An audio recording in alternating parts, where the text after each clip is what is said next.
인정을 받지 않았고 그냥 시커먼 상태, 그 상태, 제 마음이 먹먹한 것처럼 이렇게 아무것도 보이지 않은 뭔가 움직임이라든지 소리가 들리지 않았어요. 그러면서 주님이 자연스럽게 후에 말씀하신 건 요한복음 10장이 내가 이 나라를 위해 주는 말이다. 양은 목자의 음성을 듣고 또 목자는 양의 음성을 듣고 서로 따르고 그 안에서 꿀을 먹듯이 이 대한민국은 하나님의 선택한 그런 작은 나라로 온 세계 위에 분단의 아픔을 갖고 있는 남북을 통해서 내가 어떤 일을 행할지, 그래서 이방인 믿지 않는 자나 믿지 않는 자에게 동일히 얘기하는 것은 천지주제가 되신 분이 하나님이라는 것을 이 교회에 알게 하는 것, 믿지 않는 자도 어떤 자신들의 힘에 의존할 수 없는 세상의 지변에 따라서 뭔가 이렇게 놀래거나 또 어떻게 살아야 될까 삶으로 헤매는, 그러면서도 결국은 신을 향해서 고개를 들 수밖에 없는, 또 믿는 자는 아버지 하면서 아버지 앞에 무릎을 꿇게 하는, 그래서 요한복음 10장의 말씀처럼 그대로 내 안에 들어오는 자 누구든지 내가 문인데 그 문으로 들어오면 꿀과 양식을 먹는 그런 시간들. 그래서 그러면서도 지금의 지진과 우리가 기도하고 있는 어떤 종교적인 거나 여러 가지 문제점이 하나님 앞에도 하나님의 숙제이기도 하대요.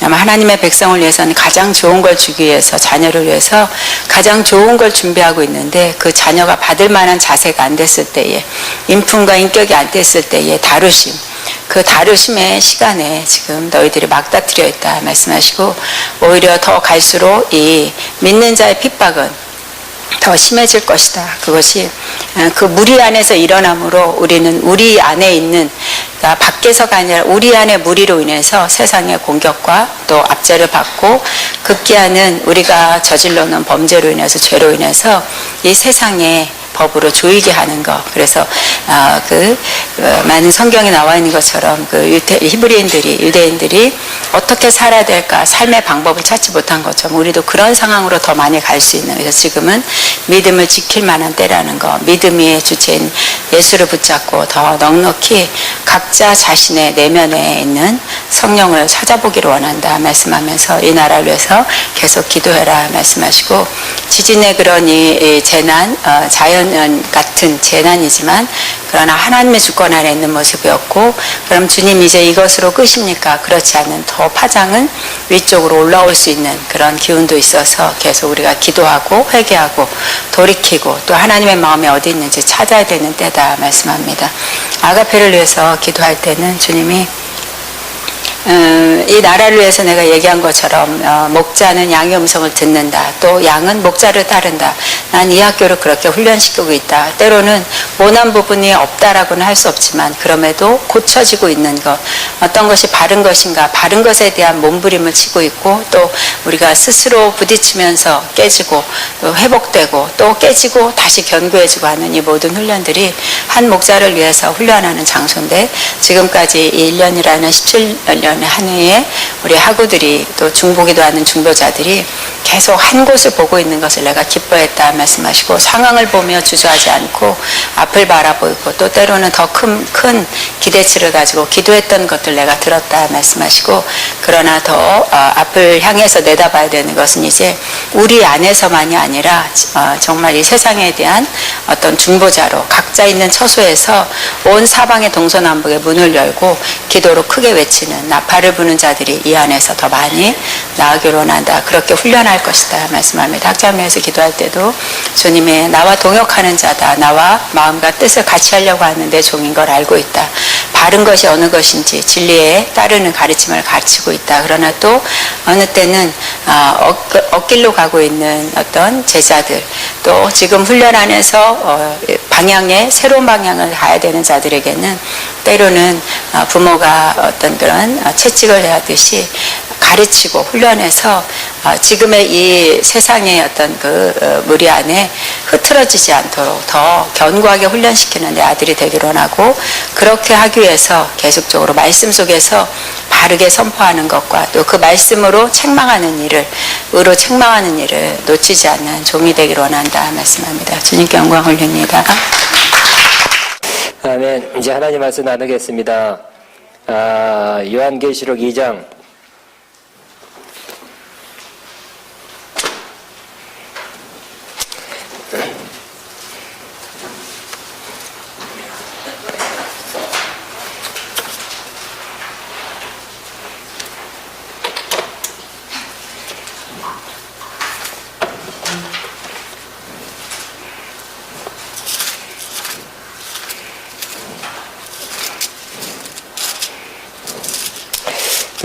이 12절부터 17절까지 같이 한 목소리로 읽겠습니다. 시작.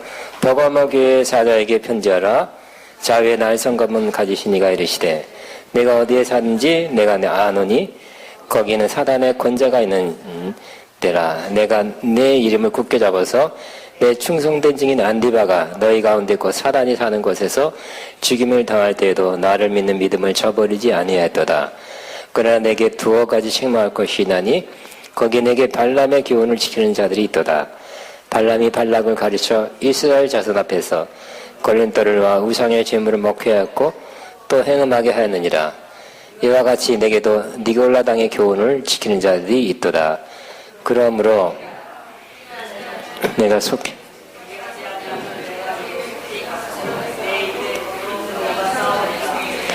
귀 있는 자는 성령의 교회들에게 하시는 말씀을 들을지어다. 이기는 그에게는 내가 감추었던 만나를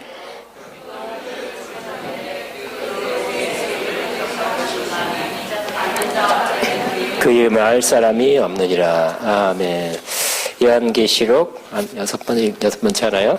강해합니다. 오늘은 7개 중에서 버가모 교회, 에베소, 서머나, 버가모 교회 세 번째 교회가 난 말씀입니다. 짧지만 또 깊이 상고하다 보면 깊은 진리가 안에 있는 것 발견하게 될 것입니다. 버가모, 알다시피 소아시아, 동남아시아가 아니라 저쪽 그리스 터키 지역에 있는 도시입니다. 우리 교재랄까 설교원고랄까 교재를 보시기 바랍니다. 버가모는 서머나 북쪽 약 100km 되는 비옥한 카이쿠스강 계곡 연변에 위치한 주 수도예요. BC 140년경 로마의 식민지가 되었다. 에베소와 서머나가 상업적으로 중심이었다면 버가모는 문화적인 측면에서 아시아의 중심 역할을 하였다. 또 주정부, 주행정관청이 있었다. 그것에 의학교가 있었으며 당시 손으로 책을 베껴 쓰던 시대에 양피지로 쓴 장서 20만 권을 소유한 거대한 도서관이 있었다. 그러니까 20만 권은 엄청난 크죠. 그 당시 책이 다 컸을 거 아니에요. 두루마리. 그러니까 책 한 권. 우리나라 서울대학교 몇 권 있나? 서울대학교도 몇십만 권 있는 거예요. 지금도. 그러니까 얇은 책들이 몇십 권, 20만 권이면 그 규모나 크기는 훨씬 더 큰. 그러니까 당시에 아프리카, 애굽이 그때 강대국이었기 때문에 알렉산드리아에 세계 최대의 도서관이 있었는데 그거를 본따서 우리가 최대 도서관을 짓자 해서 에집트에서 파피루스를 수입하려 했는데 수입을 안 했대요. 이 최고를 놓치기 싫어서. 그래서 화가 나서 우리 파피루스 대신 양피지를 만들어라. 개발을 해서 거기다 책으로 써서 20만 권이나 되는 도서관이 있었다고 합니다. 그래서 버가모 사람들은 그 도시가 학문의 도시라는 사실에 자부심을 가지고 있었다. 또한 책을 만든 중인 파피루스 대신 양피지의 생산지였다. 종교적으로는 아주 종교가 복잡한 나라예요. BC 29년 로마라는 여신과 함께 아우구스투스 황제에게 봉헌된 황제 숭배 신전이 있었으며 그 후 황제 숭배를 위한 두 번째 신전인 트라이안 황제 때 건립되어 버가모는 신전직이라는 별명을 얻었다. 그래서 소아시아 다른 사람들은 1년에 한 번 황제 숭배를 하고 분양하는 한 번만 하면 되지만 버가모는 1년 내내 황제 숭배가 이루어졌기 때문에 더 확실하게 해야 되는 그런 위험 속에 직면해 있었다. 또 치료의 신으로 여겨졌던 아크레티우스라는 불리는 뱀신과 주신 제우스, 아테네 신전 지도자인 술의 신 디오니소스 등을 숭배하는 우상 숭배 도시였다. 버가모란 뜻이 공중 권세를 잡은 사단과 결혼했다라는 것을 보면 버가모 교회를 향한 시험과 순환을 미루어 예측할 수 있다. 즉 거기에 다른 신전들이 많으니까 크리스천들이 핍박 박해를 받는 것이 지극히 당연하다는 거죠. 이케아 결국 다른 신은 뭐예요? 거기에 배후에 악한 영들이 있을 거 아니에요. 그러니까 성령 받은 저와 여러분이 아니 버가모 사람들이 핍박받는 것, 더 세게 받는 것은 지극히 당연하다는 것입니다. 근데 예수님이 오늘은 그냥 인자한 모습으로 양을 안고 있는 그런 모습으로 나타난 것이 아니라 좀 무서운 모습으로 나타났네요.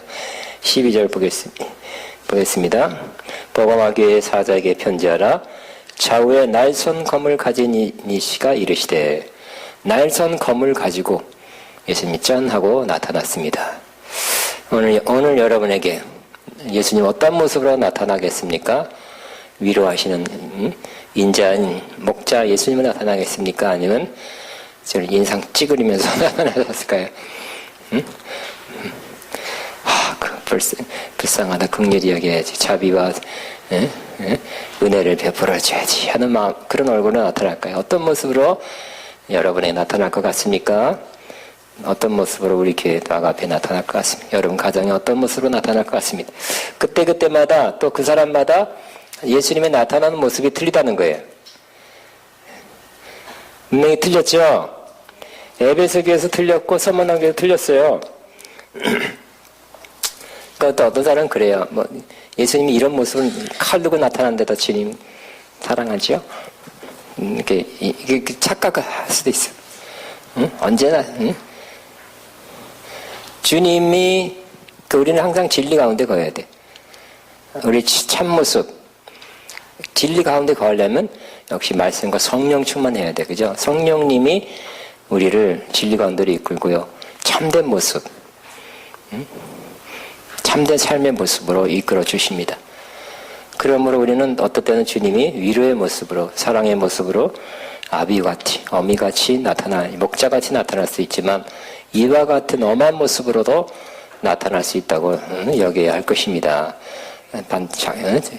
우리 예수님이 거꾸로 두 가지겠죠? 예수님이 위로하고 긍휼과 자비를 베풀어 나타나시는데 하나님 나를 언제 벌 주시나? 아이고, 도망가야 되겠다. 무섭다 하는 그렇게 생각하는 사람도 있을 거 아니에요. 그죠? 그것도 잘못이고요. 또 거꾸로. 그러니까 주님은 이렇게 엄하게 대하시려고 오는데 사랑하지요? 언제나 사랑하죠? 언제나 나를 위하고 나를 사랑하고 나에게 잘 대줄 줄 믿습니다. 이렇게 착각할 수도 있는 거예요. 그죠? 그러므로 우리는 하나님 말씀과 더불어 성령 충만하시기 바랍니다. 성령은 진리 가운데로 인도하는 거예요. 이 버가마 교회는 날선 검을 가진 예수님의 모습으로 나타났습니다. 이 검이라는 것은 그 당시에 칼을 줬다는 것은, 검을 줬다는 것은 권위를 주었다는 것이죠. 우리도 오늘날도 그런 모습이 있더라고요. 뉴스에 보면 육군 대장 무슨 대장이 하여튼 어느 계급 이상 되면 대통령한테도 임명을 받는데 대통령이 그 장군한테 뭐를 줘요? 큰 칼을 주잖아요. 칼을. 보셨습니까? 그 군대에 높은 사람한테 칼을 주는, 지금 칼 안 쓰잖아요. 그죠? 지금 총을 주면 좋지. 근데 옛날부터 얼마 전까지 수십 년, 한 100년 전까지 칼을 썼기 때문에 칼은 당신한테 권세를 줍니다. 이렇게 하는 어떤 상징이었기 때문에, 지금도 칼을 하사해 주는 그런 것이 뉴스에 보이고 있습니다. 근데 좌우의 날선, 한쪽인 게 좌우 하니까 좌우란 뜻은 뭘까요? 이쪽 저쪽 똑같다는 거예요. 즉 어떤 의미가 있냐면 똑같은 권세, 누구에게나 똑같은 권세를 행하고 누구에게나 동일한 책임을 지고 똑같은 심판을 하고 똑같은 보응을 하는 하나님, 주님은 공의로운 하나님이다. 편파적이지 않다 하는 것을 나타내 보이고 있는 것입니다. 또 그 칼이 날이 섰다 잘 갈아져 있어가지고 찌르면 찔리고 휘둘리면 금방 잘려지는 그런 날선 검을 가지고 있는 모습으로 나타나 있습니다. 그 날선 검이라는 것은 우리 신학적 관점에서 결국 이 검, 예수님이 환상으로는 그런 검의 모습을 진짜 들고 왔지만 의미적으로는 예수님은 또 항상 이렇게 칼을 가지고 다니면서 이렇게 할 것이 아니라 그 검은 하나님의 말씀이라 그랬죠. 그때 그 말씀으로 싸우시고 말씀으로 찌르시고 말씀으로 잘라내시고 분리시키는 역사를 하신다는 것입니다. 왜냐하면 히브리서 4장 12절에 그렇게 말씀하셨어요. 같이 있습니다. 시작. 하나님의 말씀은 살아있고 활력 있어 좌우의 날선 어떤 것보다 예리하여 혼과 영과 및 관절과 골수를 찔러 쪼개기까지 하며 또 마음과 생각과 뜻을 판단하나니 그랬어요. 그래서 하나님 말씀을 들을 때 혹은 읽을 때 여러분 마음이 찔려야 될 것입니다. 그래서 깨달아지고 또 이건 아니구나 하고 분리해내고 영적인 거 혼적인 거 분리해내시기를 바랍니다. 우리는 혼과 영 분리해야 돼. 그 영이 혼을 지배하는, 혼이 없어서도 안 되죠. 영의 사람이 돼서 혼을 지배하면서 그러한 모습으로 살아야 되는데 많은 경우 섞여 있잖아요. 그죠? 어디든 영적으로 어디든 혼적으로. 그래, 그런 말씀을 잘 받아들이고 많이 묵상하면 영과 혼이 잘 분리돼서 영적인 사람으로 저와 여러분이 살게 되기를 바랍니다. 그 마음과 생각과 뜻을 판단한다 그랬어요. 나는 옳은 것 같고 나는 맞는 것 같지만 말씀을 들을 때 이게 옳은 게 아니구나 할 수 있어요. 그래서 우리는 우리의 생각, 다윗도 하나님이 나를 시험하사 내 뜻을 앞세고 내 뜻이 내 마음을 알려주옵소서. 내가 이렇게 생각하고 내가 이런 마음 품는 것도 하나님께서 시험해 봐서 100% 맞는 건지 옳은 건지 참된 건지 하는 그런 것도 좀 가르쳐 달라고 이렇게 기도하고 있잖아요. 139편에. 그러니까 우리가 먹는 또 우리가 생각하는 그 생각, 품은 생각, 동기 이 모든 것이 하나님 기뻐하지 않는 생각일 수도 있다고 생각하면서 항상 주님 내 마음, 내 생각이 주님께 연락되기를 원합니다. 말씀으로 깨닫게 해주시고 그 말씀에 비추어 보아서 나를 바른 길로 진리의 길로 인도해 주옵소서. 이 사람이 기쁜 사람이죠. 이 사람이 참된 사람, 겸손한 사람이며 은혜를 깊게 받을 사람이 되는 것입니다. 자, 좌우에 날선 검을 가지시니라 그랬어요. 자, 여기 해설을 보면 또 있네요. 이는 생사를 결정하는 것이, 그러니까 이 칼이라는 것은 권세라 그랬죠, 처음에. 근데 이 칼은 권세는 누구한테 있어요? 그 지역에는 황제한테 있잖아요. 근데 예수님이 칼을 들고 나타났다는 것은 바로 이 권세가 로마 황제에 있는 것이 아니라 예수님한테 있다고 이렇게 상징적으로 보여주는 것입니다. 그래서 물론 황제한테 검이 없었을까요? 있죠.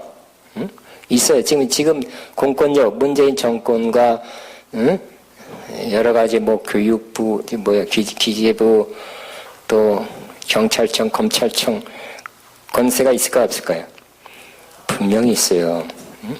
있는데도 불구하고 예수님도 칼을 들고 나타나는 것은 바로 영적인 권세, 또 어떤 면에서는 더 영원한 권세, 더 큰 권세는 주님이 갖고 있다고 말씀하고 있는 것입니다. 그러니까 지금 이 땅에 사는 동안 이 세상의 권세의 그 권력에 어떤 면에서 우리가 영향을 받아요. 받고 살아야 되고 또 기꺼이 또 받아야 돼요. 그렇지만 이 세상의 권세의 권력에 우리가 또 어려움 당하고 피해를 당할 수도 있는 거죠. 피해를 당하고 심지어 죽음이 당한다 할지라도 진정한 권세는 주님한테 있다는 것을 이 장면에서 볼 수 있게 되는 것입니다. 참 권세는 주님한테 있는 것입니다. 영원한 권력은 주님에게 있는 것입니다. 그래서 하늘나라 올라가서 하나님과 똑같이 예수님한테도 모든 존귀와 찬송과 영광과 권세가 어린 양 예수님께 있도다. 권세가 있다고 그랬잖아요. 그죠? 그러니까 예수님이 영원한 권세를 가진 거예요. 이상한 권세는 뭘까요? 박근혜 대통령이 저렇게 될지 누가 알았어요? 예? 민기도 못 채우고 정말 초라하게 안타깝게 불쌍하게 지금 국정원장 3명이 다 구속되잖아요. 국정원장은 날아가는 새도 떨어뜨린다는 그 권력가가 이렇게 되죠. 어떻게 했어요? 또 몇 달 전에 박찬준가 별 4개 군대에서 별 4개면요 우리 쫄병 같은 사람은 쳐다보지도 못해요. 그런데 당번병 함부로 시켜 먹었다고 어쩌고 저쩌고 하면서 그냥 창피당하고 구속, 저녁도 안 시키고, 조사받고, 욕을 치사하게 먹고, 별 얘기가 그래요. 그러니까, 어떻게 보면 그 군대에서 당번, 그 뭐라 그러냐, 잊어먹었다. 군대 제대한 지 오래돼서 잊어먹었어요. 예? 공관병. 더 좋은, 그건 참 좀 멋있는 말이고, 우리 국군대에 있을 땐 뭐라 그랬나? 전령은 아니에요. 전령은 전달하는 거고. 하여튼, 당연히 그런 거, 뭐 별 얘기가 아니라, 뭐 하면 중대장만 돼도 그렇게 섬겼죠. 당연히. 근데 이게 큰 문제가 될지 누가 알았겠어요. 그것도 크리스찬이야 또. 그러니까 얼마나 또 욕을 또 개독이니까 그렇지. 또 네 와이프가 너무너무 안타까운 거예요.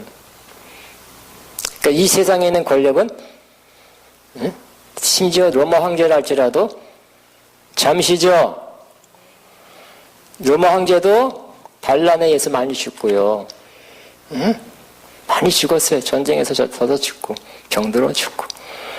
불과 얼마 동안 그랬어요. 얼마 동안. 죽을 때는 반란이라 할 때는 아주 비참하게 죽었어요. 근데 이 세상 권력 가진 자가 우리를 어떻게 하면 할 수가 없는 거예요. 이 세상에 살 거기 때문에. 더 큰 권력, 영원한 권력,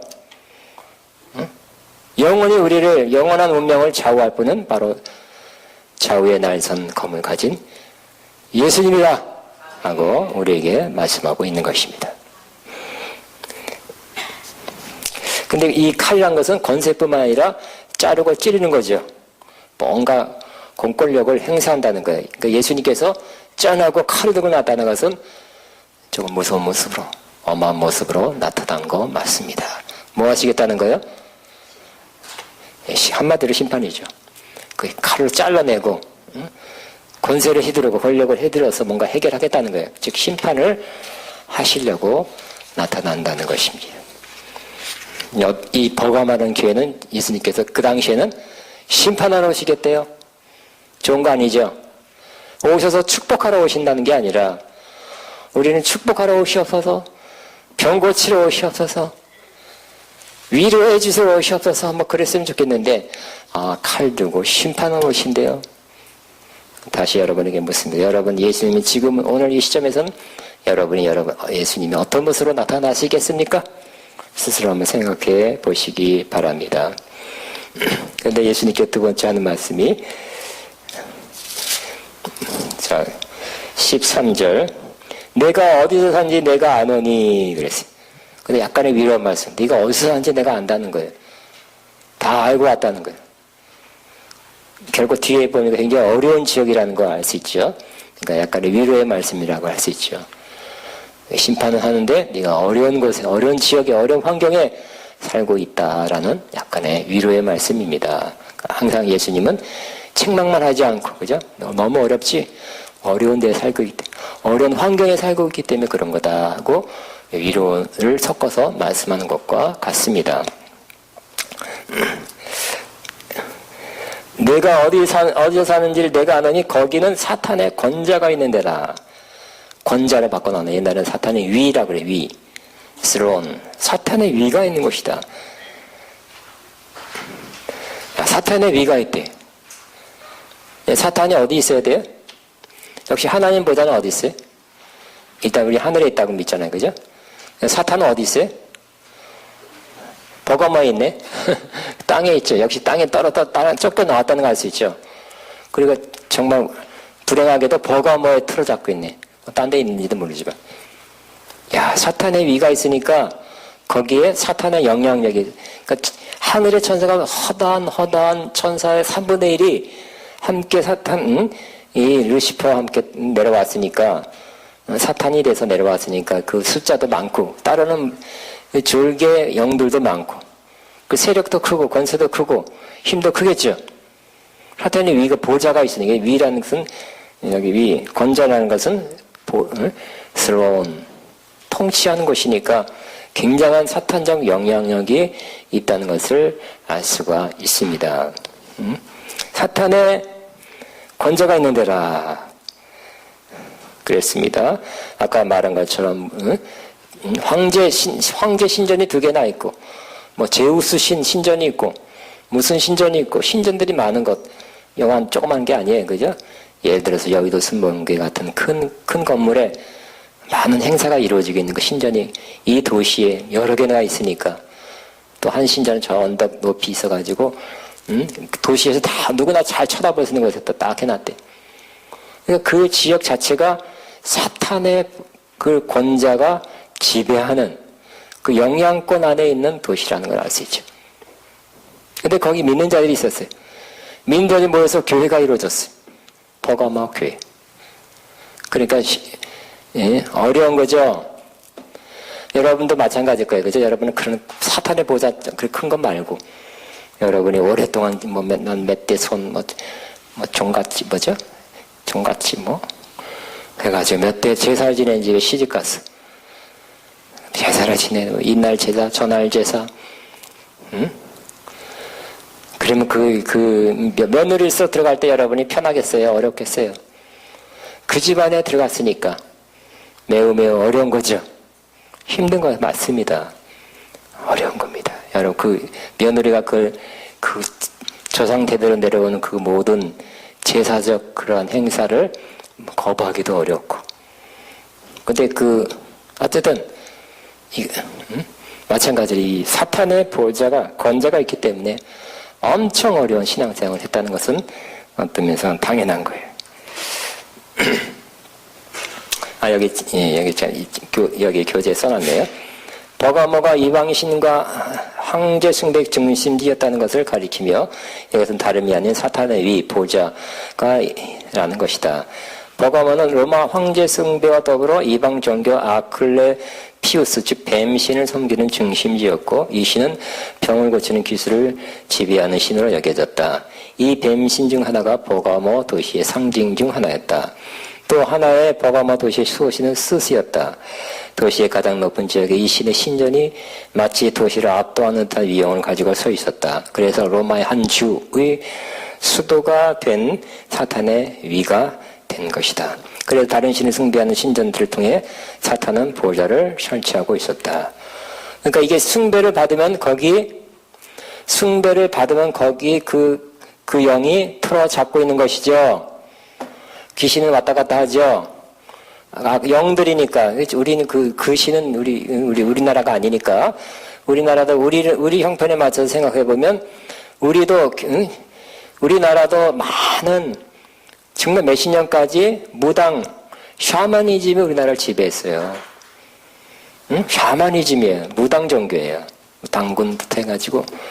그래서 우리나라가 불교를 봤어도 불교가 샤머니즘하고 결탁해서 기복 불교가 된 거예요. 비나이다 비는 복을 주는 부처님, 복을 비는 불당, 일천 뭐니까 절하면 뭐 어쩌고 천번제, 일천번제, 비슷하네. 예. 또 가면서 엎드리는 게 또 뭐야? 그래요? 가르쳐 주세요. 삼보일배. 결국 하는 목적이 뭐예요? 결국 부처는 저 신을 숭배한다는 뜻보다는 나에게 복주를 하는 거잖아요. 그죠? 궁극적으로 복을 목적으로, 그러니까 샤머니즘과 합치니까 불교도 불교다운 불교가 아니라 불교가 원래 목적이 그걸까요? 아니죠. 복받게 하기 위한 종교일까요? 석가모니가 나 믿으면 복받으리라 그랬나? 이 생에 잘 살으리라 병 나으리라 그랬나요? 아닐 것 같아요. 근데 우리나라 오니까 변했고요. 심지어 기독교도 우리나라 오니까 약 4만 인 묘사가 많이 섞였다고 말할 수 있는 것입니다. 말하고 있는 거예요. 예, 학자들이. 그래서 요즘은 옛날엔 기복신앙이 히트를 쳤고 사람들 많이 몰렸고 기대감 많았고 또 이렇게 치유되고 이렇게 좋아지는 것도 있었어요. 하나님 역시 치유하시고 복을 주신 하나님은 맞기 때문에. 그러나 그것이 하나님 믿는 신앙의 중심은 아니잖아요. 그죠? 불쌍해서 긴급해서 고친 것. 예수님이 언제 어느 데는 다 고쳤죠. 어느 데는 하나도 한 명밖에 안 고치기도 하고 수백 명 수천 명이 한 명밖에 안 고치기도 하고. 그 목적이 아니기 때문에. 궁극적으로 우리가 기독교 신앙을 갖는 목적은 그 신앙의 대상인 하나님과 예수님을 통해서 내가 복을 받는 것이 이게 기복신앙이 복을 쫓는 것이 바로 기복신앙인데 이제는 옛날에는 기복신앙이 많이 이렇게 히트를 치고 호응을 받았고 그렇게 많이 먹혀 들어가서 많은 사람들이 모였는데 지금은 기복신앙에 대한 비판이 점점 더 강해지고 세지고 있는 거예요. 그렇게 믿어서는 안 된다는 거죠. 그게 기독교의 참 모습이 아니다는 거예요. 그래서 그 얘기는 몇십 년도 나왔지만 그 반대 목소리가 힘이 없었지만 최근 들어서는 이 상황이 어려워지면서 기독교 상황이 어려워지면 전체적으로 다 아까페 말하는 게 다 어려워지면서 그 말씀 기복신앙이 옳지 않았다는 것이 더 많은 사람에게 수용되고 또 확실하게 가르쳐지고 있는 것입니다. 하나님 믿는 목적이 뭐예요? 크리스찬으로 살아가고 예배드리고 신앙생활 열심히 하는 목적이 뭐예요? 그래서 열심히 해서 복을 받으려고? 그건 부차적이죠. 바로 하나님 자신을 알고 하나님을 사랑하는 거, 그분을 따르는 거, 순종하는 거, 이것이 우리의 신앙의 목적이 되어야 될 것입니다. 하나님과의 인격적인 만남과 교제와 또 그분을 예배하는 거, 이것이 목적이 돼야지. 여러분 누구를 만나는데 내가 저 사람 만나면 저 사람 나한테 뭘 해주겠지. 이렇게 만나면 그 사람도 다 알아차리죠. 김새도 알아차리고 네 속셈을 다 안다 그럴 거예요. 하나님 모를까요?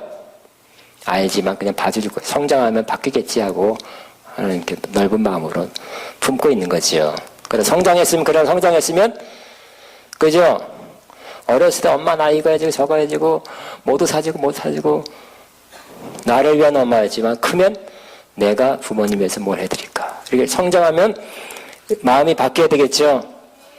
맞아요. 우리도 신앙이 커지면 나를 위한 하나님에서 주를 위한 나가 된다면 성숙한 모습이 보여지게 되는 것입니다. 그러니까 기복신앙은 이제는 아주 세게 비판을 받죠. 자, 다시 한번 또 뒤에 나옵니다. 자, 그래서 다른 신을 숭배하는 신전들을 통해 사단은 보좌를 설치하고 있었다. 버가만 사도행전 16장 7절 8절에 의하면 바울이 2차 선교 여행 시에 통과했을 가능성이 있고 사도행전 19장 10절에 아시아에 있는 사람들은 다 말씀드렸다는 말씀과 같이 그때 복음을 받았을 가능성이 있다고 말할 수 있습니다. 예수님께서 칼을 들고 나타나서 내가 어디 사니 내가 안 돼. 거기는 사탄의 권자가 있는데다 그랬어요. 그 다음에 하는 말은 내가 내 이름을 굳게 잡아서 내 이름을 굳게 잡아라. 그러니까 흔들린다 거리는 거예요. 핍박이니까. 응? 핍박하고 예수 믿으려 안 믿으려 왜 황제 숭배 안 해? 응? 예수님? 뭐야? 황제를 숭배하고 황제가 주님이시고 다스리고 통치하고 가장 높은 거라고 응? 내가 말했는데 왜 안 믿어? 예수님은 예수는 주 넘쳐나 만밀 우러러 그 보좌 영광을 돌리세 예수는 주. 근데 로마 사람 황제는 주. 그러면 황제가 교만하다 보니까 나는 황제가 아니라 신이다. 신의 아들이다. 이렇게 자기를 몇 대 황제부터는 높이기 시작했죠. 또 신전을 지어놔요. 응? 큰 예배당과 신전을 지어놓고 절해라. 그래서 이게 흔들리는 사람들, 이 버가모 교회를 향해서 뭐라고요? 내 이름을 굳게 잡아라. 그랬어요. 저와 여러분도 흔들릴 때가 있죠. 응? 흔들릴 때 없습니까? 흔들릴 때 이 주의 이름을 굳게 잡으시기 바랍니다. 이런 그 종교적인 문제뿐만 아니라 다른 문제 때문에 너무너무 어려우면 내가 잘 믿고 있는 건가 아니면 내가 헛된 거 믿는 거 아닌가. 흔들릴 때가 있어. 응? 난 흔들리지 않아야 내 큰 어려움 때문에 흔들린다니까요. 지진처럼 흔들려요. 흔들릴 때 어떻게 하라고요? 주의 이름을 굳게 잡는 거. 따라하면 나는 주의 이름을 굳게 잡으리라. 주여 주는 나의 주님이십니다. 시작. 주님은 온 땅의 주님이십니다. 근데 옆에 누가 있으면 주님 주님은 나의 주님이십니다. 뭐야? 무슨 소리야? 아니요, 뭐. 그게 아니라. 그게 어렵죠? 선택해! 그럴 때는 진짜 어려운 거예요. 응? 확실히 고백해! 분명하게 해! 그럴 때는 어렵죠. 근데 그런 일을 많이 당하다 보니까 흔들렸어요. 이거 계속 믿어야 되나? 교회 계속 다녀야 되나? 응? 나 지사 반납입니다. 권사 반납입니다. 그랬거든요.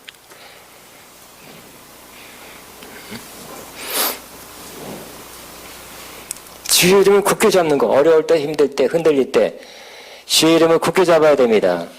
주님의 말씀, 주님의 말씀이. 근데 내 이름을 굳게 잡아서, 근데 이 버가마 성도들은 이건 했대. 아직까지 배교 안 하고 주의 이름을 굳게 잡았답니다. 할렐루야. 그 다음에 내 충성된 증인 안디바가 너희 가운데 있고 사단이 사는 곳에서 죽음을 당할 때에도 나를 믿는 믿음을 저버리지 아니하였도다. 이 안디바가 결국은 이 사탄의 권자가 있는 곳이니까 순교가 나오네요. 순교. 센 역사가, 영의 역사가 있는 곳은 역시 순교자가 나오네요. 안타깝게도. 그 이름이 안디바래요. 안시래. 근데 안디바가 눈과 이 서적을 찾아보니까 여기 보세요. 초대교부 터툴리안과 안디바가 터툴리안은 초대교부예요. 터툴리안은 안디바가 명성 높은 감독을 해요. 그러니까 그 일대를 다스리는, 통치하는, 감당하는 영적 지도자였어요. 황제 숭배를 거절함으로 불에 타 순교한 것으로 언급한다. 조금 더 자세히 안 썼지만 큰 기름에 들들들 볶아서 죽였대. 큰 프라이팬에.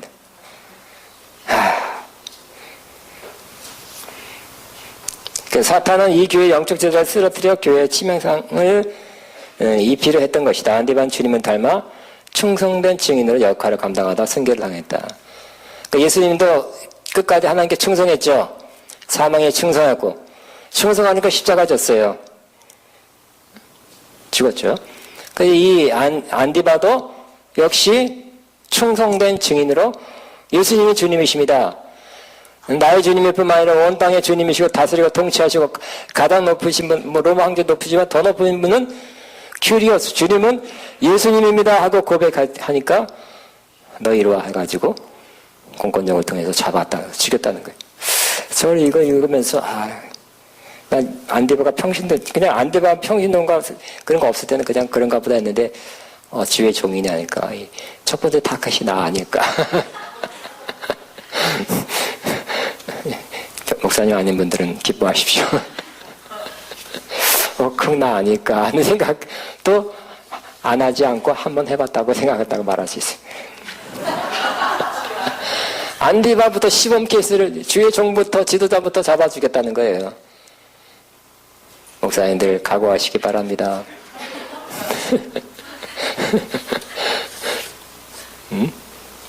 안디바부터 왜? 그죠? 다 책임자 추궁자죠. 요즘도 그렇잖아. 책임자를 국정원장만 잡는 거야. 이명박 대통령 잡으려다가 막 들끓으니까 좀 그게 아니라 그 밑에 있는 사람도 잡아가요.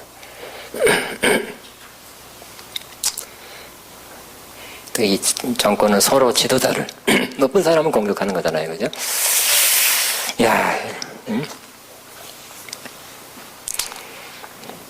이건 편집해 주세요. 김상식 집사님.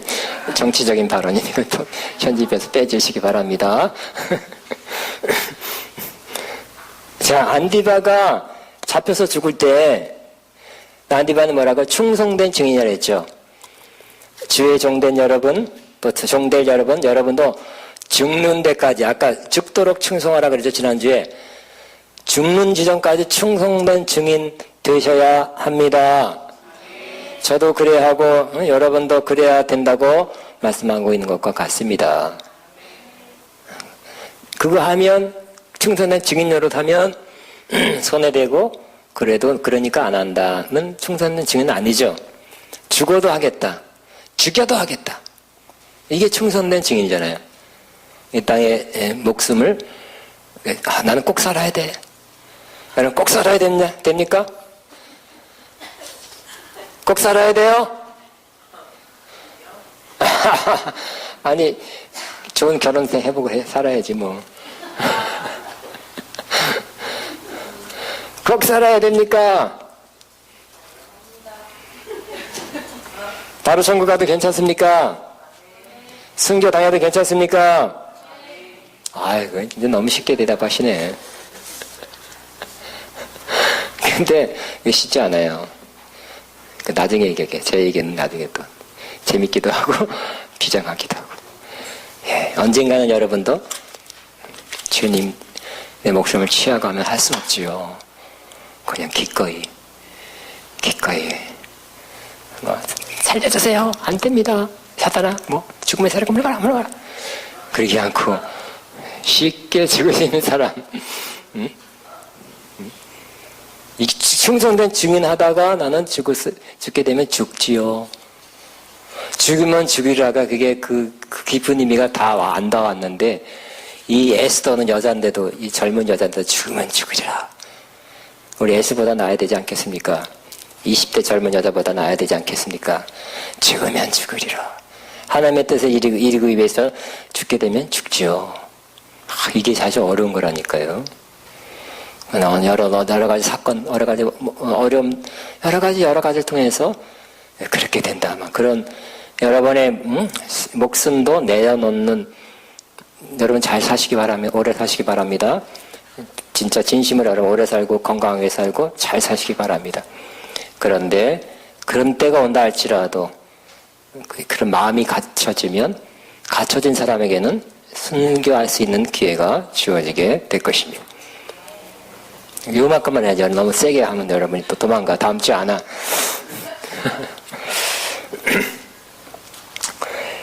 자, 내 증성된 증인 안디바가 너희 가운데 곧 사단이 사는 곳에서 죽임을 당할 때에도 나를 믿는 믿음을 저버리지 아니했도다. 칭찬하죠. 그러니까 이 버가모의 교회는 칭찬받았어요. 요 점에 대해서는. 응? 저와 여러분도 꼭 그렇게 되길 바랍니다.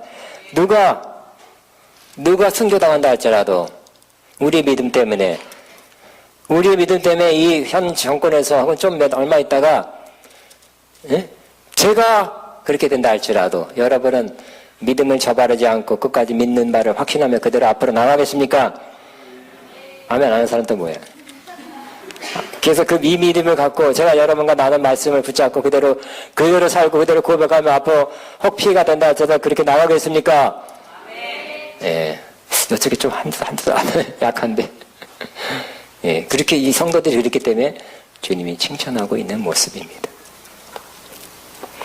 그런데 14절에 보니까 책망합니다. 그러나 내게 두어 가지 책망할 것이 있나니 거기 내게 발람의 교훈을 지키는 자들이 있도다.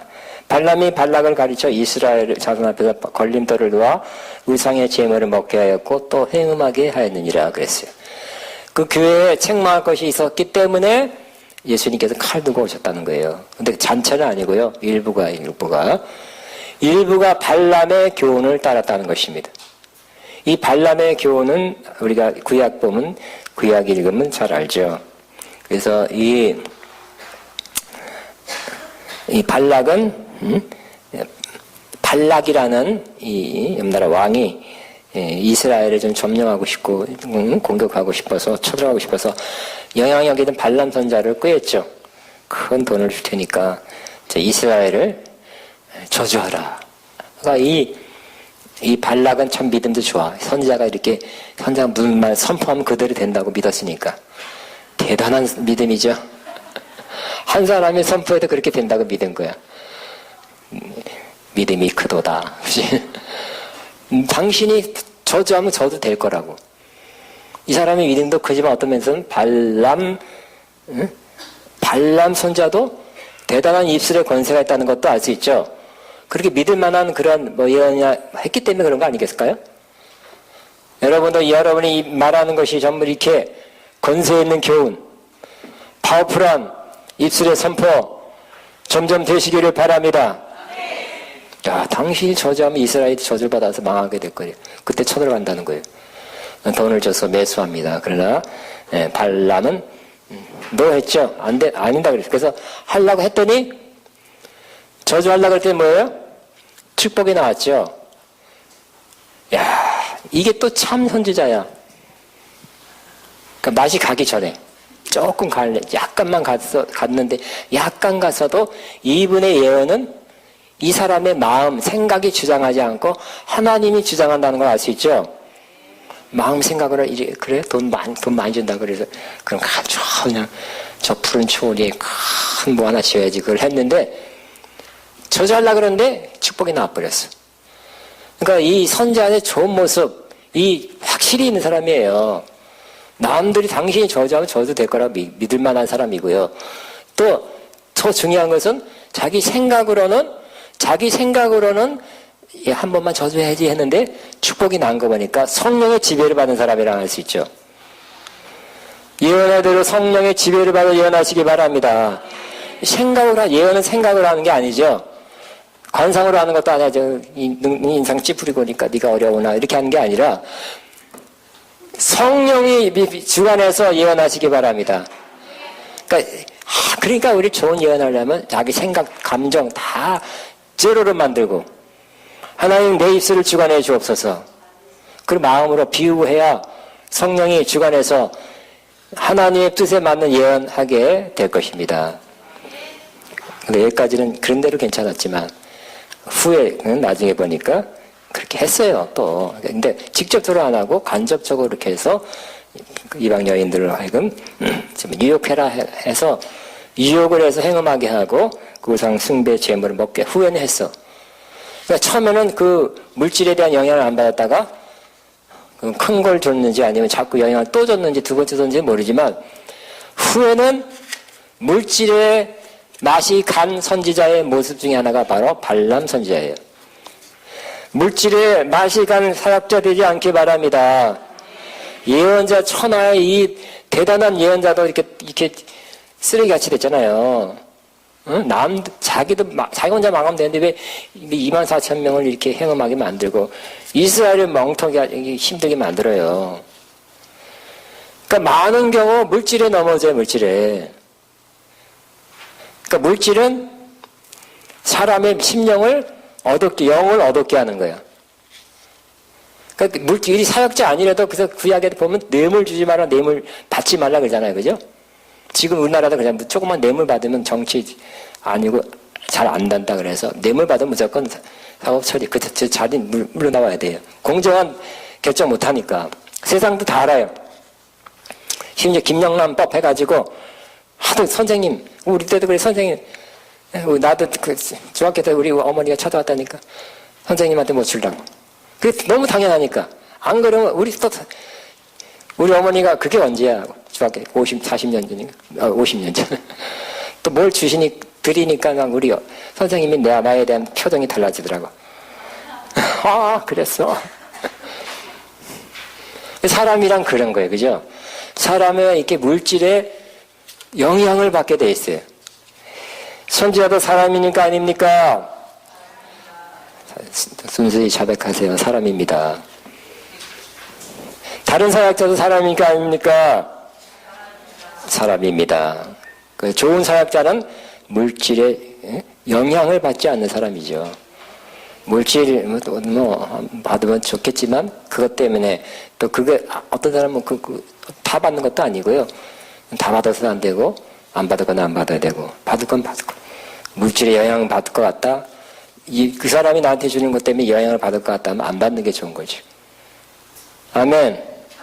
누가 나한테 뭘 준다 해도 그 물질로 나를 영향을 끼치려고 그러면 잘못된 주는 거예요. 아멘입니까? 그죠? 사람을 사는 거, 사람이 영향 끼치는 게 물질이잖아요, 물질. 물질을 줘서, 뇌물 줘서, 뇌물. 그러니까 돈 왔다가 정치인 중에 계속 눈 뒤집기 보니까 뭐 받았느냐, 뇌물 받았냐, 계속 들치잖아, 계속. 그거 받으면 잘못된 결정, 잘못된 정치한다는 거예요. 세상 사람 다 알아요. 응? 그러니까 받지 마라. 받지 마라. 심지어 우리, 지금 민주당에 누구야? 정말 유명한, 정말 그다음 대통령감이고, 훌륭한 신앙인이고, 엄마도 이태영 씨. 정말 철저한 크리스천이지만, 자기가 안 받고, 그냥 누구한테 그러면 우리 사위한테 주라. 그리고 이것도 걸려가지고 대통령 대감이 탁 떨어졌잖아. 그것도 걸려요, 그것도. 또 우리 총리했던 여자분 누구예요? 거기도 마찬가지예요. 자기가 받지는 않았지만 보좌관 중에 부정한 후원을 받는 거를 살짝 알았다고 여겨졌기 때문에 감옥 갔다 왔잖아요. 지금까지. 물질에서 철저한 것이 좋은 정치인이래요. 사회적으로 물질에서 깨끗하시기 바랍니다. 물질의 영향을 받으면 안 좋은 결과를 맺기 때문에. 결국 이 발람은 이스라엘을 행음하고 또 우상숭배해서 큰 화를 가져와서 이스라엘 백성이 하나님의 징계를 받도록 유혹했던 사람입니다. 근데 그런처럼 발람의 계획은 뭘까요? 그와 같이 성도들을 행음하게 하고 우상숭배하는 그런 교훈이에요. 그런 사람들이 들어와서 다는 아니죠. 일부가 거기에 따라다닌 거예요. 근데 주님이 그걸 보고 가만히 있지 않고 칼을 들고 나타나신 거예요. 그러면 그 발람의 교훈은 두 가지 뭐라고요? 행음하게 하고 우상숭배하게 한 거예요. 실제로 거기 그 도시에는 신전이 많았기 때문에 옛날 그 신전에는 그 신에 대한 종교의식 절차 중에 하나가 또 그렇게 거기에는 여사제들하고 돈을 내면서 하는 것이 또 종교의식 중에 하나니까 또 했어요. 그런 것 절대 금한 거죠. 고린도에서도 그랬고요. 행음하고 우상숭배하는 거. 그리고 같이 또 우상숭배 그 떡을 먹던지. 그런데 오늘날도 육체적인 행음하게 해서는 안 되고 또 우상숭배 육체적으로 보이는 우상한테 절하게 해서는 안 되죠. 그러나 지금 누가 어느 사람이 와서 행음하라 할 때 그거 들을 사람이 어디 있겠어요? 그죠? 미친놈 그럴 거예요. 그러니까 이거는 지금 우리가 받아들인 거는 영적인 측면에서 더 많이 받아들여야 돼요. 난 안 한다고 여러분 다 잘하는 것이 아니라 성경은 분명히 영적인 간음이 있다고 말씀하고 있어요. 제가 여기 써놨습니다. 야고보서 4장 4절. 가늠한 여자들아 그랬어요. 가늠한 여인들아. 가늠했다는 거예요. 육적인 간음이 아닌 것 같아요. 세상과 벗된 것이 하나님과 원수됨을 알지 못하느냐? 그러지 누구든지 세상과 벗이 되고자 하는 자는 하나님과 원수된 것이니라 그랬어요. 그럼 세상이 하나님과 원수야. 하나님과 라이벌이야. 하나님만 사랑하는데 세상을 사랑하는 것이 가늠한 여자가 된 것과 같다는 것입니다. 누구든지 세상과 벗이 되고자 하는 자는 하나님과 원수되는 것이니라. 또 밑에 같이 시작. 이 세상이나 세상에 있는 것들을 사랑하지 말라. 누구든지 이 세상을 사랑하면 아버지의 사랑이 그 안에 있지 아니하니 이는 세상에 있는 모든 것이 육신의 정욕과 안목의 정욕과 이생의 자랑이니 다 아버지께로부터 온 것이 아니요 세상으로부터 온 것이니라 그랬어요. 그러므로 어떤 사람들이 와서 가르치는데 결국 뭘 해요? 세상을 사랑하도록 세상적인 걸 자꾸 붙이는 거예요. 그 세상의 성공이나 세상에서 누려라. 뭐 세상에 잘 되는 거, 세상에서 잘 되는 거를 자꾸 가르친다면 그러니까 세상적 가치관하고 똑같은 거를 기독교 예수님 이름으로 주님 때문에 주님의 도움을 받아서 너는 세상에서 네 방법과 자본과 뭐 인맥을 통해서 안 됐지? 이제 주님을 통해서 그렇게 누려봐라. 이렇게 가르친다면 이것이 바로 발람의 교훈이는. 잘 헤아려 분별하며 들으시기 바랍니다. 근데 많은 사람들이 어떤 성공하고 뭐 축복받으다 그러고 이 세상적 관점에서 잘 되는 거를 찾아 그런 비결을 말한다는 사람, 응? 그렇게 하면 뭐 기름 부음 어떤 나에 통해서 기름 부음 받으면 그렇게 된다 그러고 축복의 기름 부음 받는 하여튼 여러 가지 통해서 세상적 가치와 똑같은 똑같이 잘 되는 것을 해주겠다 하는 사람한테 많이 가는 거죠. 많이 가. 여기선 들을 게 없다. 응? 딴 데 가자 이렇게. 이제는 막 우리는 바른 길, 진리의 길, 성경적인 길 가야 합니다. 그게 바로 예수님께서 그걸 보시고 어떡하게요? 칼을 들고 오셨다니까. 예수님, 하나님도 질투하는 하나님이고 예수님도 질투하는 주님이란 걸 알 수 있네요. 그런 교훈 징계하려고, 심판하려고. 주님의 환한 모습으로 오신 칼 들고 오신 거예요. 발람의 교훈과 니골라당 그 똑같은 걸 해야 돼. 연구해 보니까 똑같은 걸 해야 돼. 뭐요? 행음. 기록을 행음하게. 우상숭배, 탐심이 우상숭배. 자꾸 사람이 탐나는 걸 부추겨주는 거, 탐내는 걸 부추겨주는 거. 저와 여러분, 아가페는 그런 교훈 가르치지만 그런 거로 사람을 이렇게 관심 끌지 않게 되길 바랍니다. 이전에 많이 그랬어요. 그래 사람들 많이 끌었어.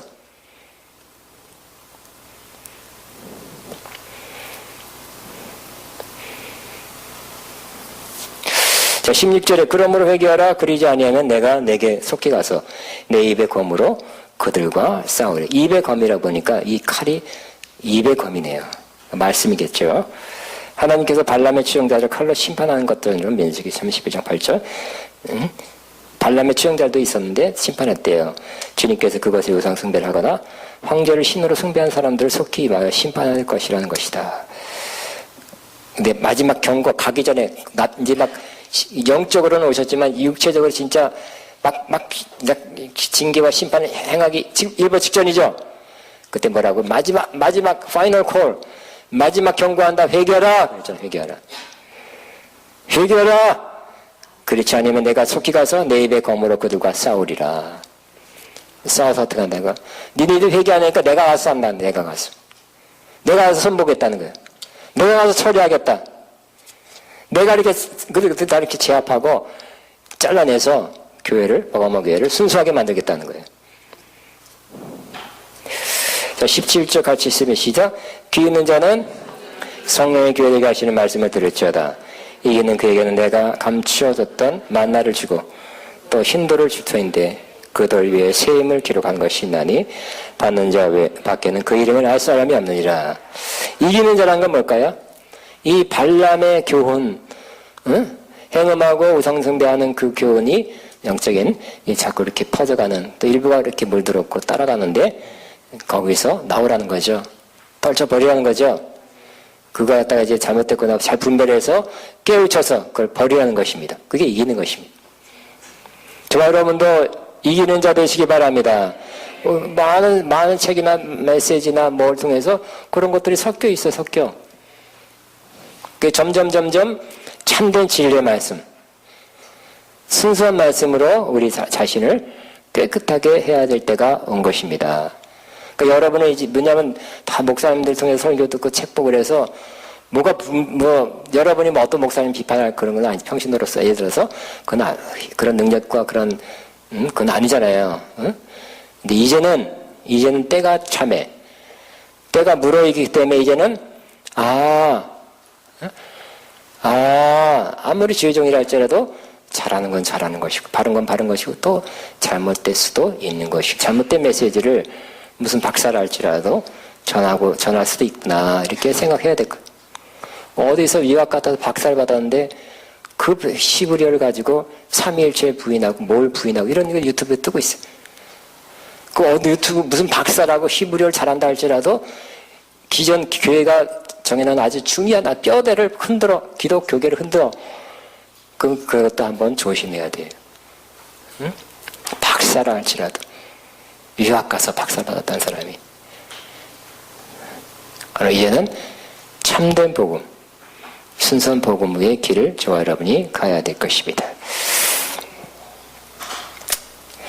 근데 이기면 세 가지를 준대요. 첫째, 감춰진 만나를 준대요. 그래서 만나는 뭘까요? 교재에 있습니다. 이는 후손들을 위해 연합계 안에 두었던 만나 항아리가 만나 알죠? 이제 만나가 안 내렸잖아요. 가나안에 들어가려니까 그 만나 항아리에 담아서 그 법궤에다 넣었고요. 성막이 나중에 솔로몬 성전이 되니까 그 안에 계속 있었어요. 그렇지만 이제 성전이 파괴되니까 정말 그 성전의 가장 핵심은 법궤잖아요. 이게 전승이에요. 전승에 의하면 예레미야 혹은 예레미야가 선자가 감춰졌대요. 그래서 광야 어디다가 숨겨놨다는 거예요. 그래서 법궤를 찾아서 지금도 찾으면 대박이죠. 대박 될 거예요. 그 중에 한 쪼가리만 놔도 아마 팔자고칠 정도로 큰 가치 있을 거예요. 그래서 이게 전승에 하면 감춰뒀는데 장차 메시아 왕국에서 공개된다는 유대 전승을 반영한 것이다. 이렇게도 해석할 수 있습니다. 법궤가 어디 있을까요? 누가 감췄을까요? 어느 나라에 있을까요? 자, 그런데 자, 여기 감춰진 만나라는 것은 해석 세 가지 마지막 페이지. 하나님의 백성이 유지할 삶의 능력이 하나님 안에 감춰졌다. 이 감춰졌다는 것은 이상이었고 하늘에만 있다는 의미로서 하늘에서 먹는 양식을 의미한다. 3. 신령하고 참된 양식으로 예수 그리스도시다. 장차 생명의 양식은 예수 그리스도를 통해 주실 영원한 생명으로 해석한다. 쉽게 말해서 이 감춰진 만나는 두 가지예요. 지금 먹게 되는 예수님의 생명의 말씀, 또 장차 더 풍성히 먹게 될 예수님 생명의 양식, 신령한 양식이 지금도 얻게 되는 거예요. 지금 먹어야 되겠죠. 근데 딴 거 먹었잖아. 딴 거. 그 신전 가서 딴 거 먹고 있잖아. 그냥 이거 거기서 딱 이단에 끌린 사람들은 신천지다 그러면 거기 성경 보면 매력을 느낀다니까요. 끌려요. 대순 진리 뭐 JMS 하여튼 뭐 하나님의 교회 뭐 어쩌고 많이 끌려요. 그 뭔가 좀 주는 게 있어. 체계화된 그런 그들의 가르침과 교리 속에. 그래 참된 건 아니죠. 유사품이죠. 그러면 우리는 지금부터 이 감춰진 만나를 드시기 바랍니다. 그거 먹으면 알아요. 응? 우리가 밥 먹어도 배고플 때 밥 먹어도 알듯이 내 영혼이 이 감춰진 만나를 먹으면 알아요. 근데 이걸 드셔야 된대요. 지금도 드셔야 되고요. 또 하늘나라 가서는 더 풍성히 드시게 될 것입니다. 그 다음에 또 뭘 준다고요? 흰돌을 준다 그랬죠. 흰돌에 대한 해석이 7가지나 돼요. 다 쓰지 않고 몇 개만 써놨어요. 네, 영향 있는 게. 흰돌이 뭐냐? 당시에 흰돌은 재판 과정에서 배심원들이 사용하는 흰돌과 까만 돌이 있는데 결론적으로 심판을 해보니까 당신은 무죄입니다 하면 하얀 돌을 줬다는 거예요. 응? 그럼 하얀 돌이라는 것은 죄가 이기면 뭐예요? 죄사함 받는 그 죄에서 시침을 받았다는 뜻이겠죠. 그 다음에 또 경기에서 승리한 자에게 우승의 이름 흰돌에다가 유승 김태진 약을 새겨서 준대요.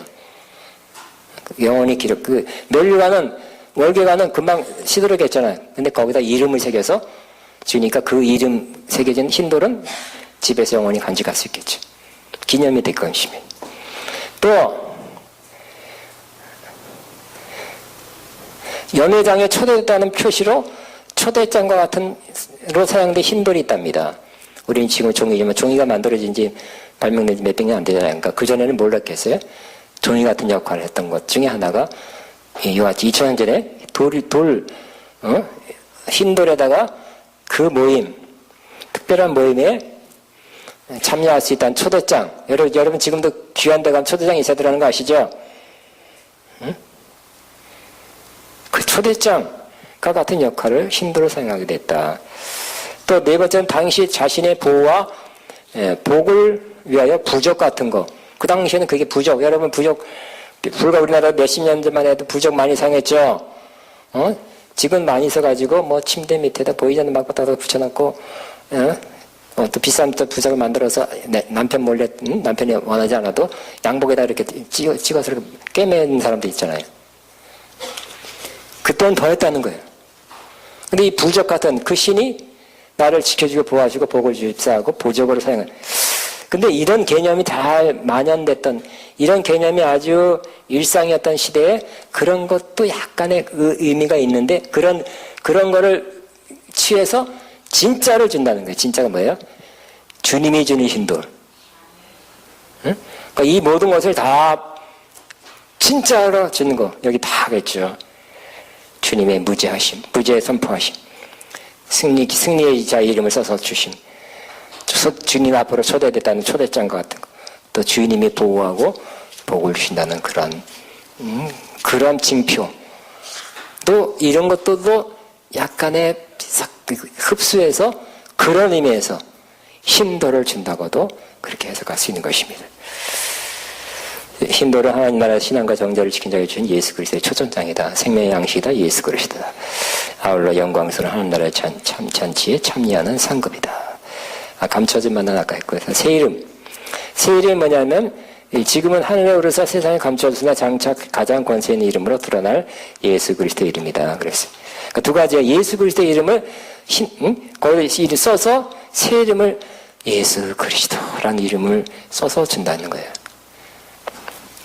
또는 근데 조금 더 이게 더 맞다, 더 정확하다 하는 그러한 해석은 바로 그 새 이름은 우리가 예수 그리스도와 함께 죽고 부활함으로 얻게 된 새로운 정체성의 이름. 우리 야곱이 뭘로 변했어요? 이스라엘로 변했죠. 아브라함이 아브라함. 그러니까 진짜 그 운명이 변했을 때, 정체성이 변했을 때 하나님 꼭 새로운 이름을 줬죠. 그 새 이름을 줬다는 건 뭐예요? 이 모든 것을 이기고 나니까 하나님께서 새로운 정체성의 이름, 새로운 정체성의 이름을 주리라 하고 있는 것입니다. 일단 참고입니다. 이거는 프리차드라는 이는 이런 해석을 하였다. 참고할 수 있다. 곧 최고이신 레의 비밀을 알아서 감춰진 권세를 차지하기 위해 음모한 여신 이시스에 관한 이트 본문을 인용하였다. 즉 그 감춰진 이름을 아는 사람은 그것을 계시해주는 신의 권세와 신분을 받았다. 그러니까 그때 이런 이 시대에는 신이 자기 이름을 계시하지 않을 때가 많았다는 거예요. 그냥 어떤 사람에겐 계시해줬대요. 그러면 계시해준 사람은 그 신의 권세와 또 신분을 받는 사람에게만 줬다는 거예요. 이런 것도 그 당시에 좀 있었다는 거예요. 근데 이것과 전혀 연관이 없다고도 할 수 없다는 거예요. 즉 그것이 예수님 그리스도라고 생각하면 예수님이 바로 그 예수 믿는 사람에게 예수님의 권세와 능력을 주신 거 맞죠? 응?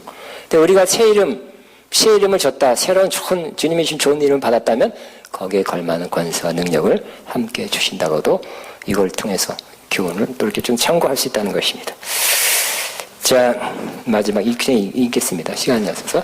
자, 이런 것이 본문의 배경과 연관이 있다. 곧 이방신의 은총을 얻으려고 그리스도에 대한 충성을 절충하도록 시험을 당하는 그리스도인에게 그리스도는 관대하게 자신과 그의 이름의 권세를 주셔서 주 안에서 믿음을 가진 자에게 이기도록 하신다는 것이다. 즉 그들은 예수 그리스도를 믿는 자지만 신전 성승배를 안 할 수 없습니다. 그래서 신전 그 황배 숭배와 다른 신도 하겠습니다 하면 어떻게 될까요? 섬기는 신이 2개 되고 3개 되죠. 그런 거 하지 말라는 거예요. 차라리 핍박 받더라도 그냥 신앙의 지조를 지키라는 거예요. 또 발람의 교훈 뭐 이런 것도 따르지 말고 한 길 가라는 것이죠. 그게 한 길 잠시 문들었다가도 떨쳐버리고 한 길 가면 그것이 이기는 자가 된다는 거예요. 자, 주님은 현재와 미래의 큰 권세와 능력으로 심판을 행하시는 분이십니다. 우리의 정확하면 우리는 영적으로 지금 약간 혼란의 시기죠. 심지어 주의 종도를 통해서도 과거에 많은 조금 약간의 예수님이 주님이십니다. 구세주님 이런 거 말고 어떤 면에서 지금 보면 그분들도 좀 부끄러워할 그런 내용을 가르친 적도 많이 있어요. 그분들은 책 보고 했어요. 그래서 지금은 여러분 어떤 책을 읽었다고 어떤 목사님이 했다고 다 그거 취하는 것이 아니죠. 이제는 분별해야 될 것입니다. 저도 마찬가지. 저도 부족한 사람, 저도 이거 하려고 공부를 많이 해요. 정말 세계적인 분의 그 주석도 많이 보고 바른 거 하려고 노력하죠. 지금도 부족하니까 공부하고 노력하고 분별하고 해야 되는 거예요. 다른 목사님도 마찬가지. 목사님이 다 완벽하지 않다는 뜻이에요. 그러니까 과거에 몇십 년 전에 그런 추세였기 때문에 그렇게 해서 가르쳤던 것이 조금 오류가 있던 것도 꽤 있다는 거죠. 그러면 이제 우리는 잘 분별해서 바른 진리의 길을 가야 됩니다. 성경이 말한 것이 이거구나. 그때 해석한 거하고 지금 이 시점에서 해석한 좀 틀릴 수가 있어. 성경에 대한 해석이. 우리는 지금 같으면 종교다원주의, 혼합주의 이런 걸 그런 거 상관없이 우리는 복받으면 되고 잘 되면 되고 형통하면 되고 그게 아니에요. 이제는 잘 되시기 바라고 형통하시기 바라고. 그렇지만 바른 길 가는 것이 예수님의 길을 따라가는 것입니다. 아멘. 예수님 3년 사역에 막 큰 제사를 마련했습니까? 응? 달랑 옷 한 벌, 옷 한 벌도 뺏겼잖아. 옷 한 벌도 뺏겼네? 네, 기도하겠습니다. 자, 우리 반주자 있으면 한번 찬양하고 기도합니다.